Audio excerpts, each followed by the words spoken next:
नमस्कार शेतकरी मित्रांनो, केळी लागवड करत असताना लागवड करण्यापूर्वी कोणती खतं टाकायची याबद्दल सविस्तर माहिती या व्हिडिओच्या माध्यमातून आपण पाहणार आहोत. शेतकरी मित्रांनो, सगळ्यात प्रथमतः केळी लागवड करण्यापूर्वी आपल्याला ज्या शेतामध्ये आपल्याला केळी लागवड करायची आहे त्याच्यामध्ये अतिशय चांगल्या पद्धतीची नांगरट करून घ्यायची आहे. नांगरट झाल्यानंतर रोटावेटर मारून चांगली जमीन भुसभुशीत झाली पाहिजे अशा पद्धतीचं रान आपल्याला तयार करून घ्यायचं आहे. त्यानंतर 6 फुटी किंवा 5 फुटी आपल्याला सरी पाडायची आहे. आता 6 फुटी जर सरी पाडली तर 6 बाय 5 अंतरावर या स्पेसिंगवर आपण केळी लागवड करू शकतो, किंवा 5 फुटी जर सरी पाडली तर 5 बाय 5वर आपण लागवड करू शकतो. अशा पद्धतीने आपल्याला केळीची लागवड करायची आहे.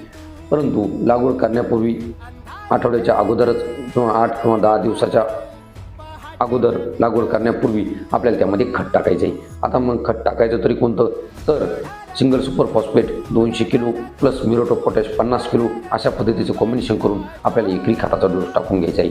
किंवा हे जर खत अवेलेबल नसेल तर 10-26-26 200 किलो आपण सरीमध्ये आपल्याला खत टाकून घ्यायचं आहे. अशा पद्धतीचं खत व्यवस्थापन केल्यानंतर नक्कीच आपल्या केळी पिकाला फायदा होत असतो. साधारणपणे शेतकरी मित्रांनो, जर 6 बाय 5 अंतरावर लागवड जर केली तर 1450 रोपं बसतात, आणि जर 5 बाय 5 अंतरावर लागवड केली तर 1750 रोपे बसतात.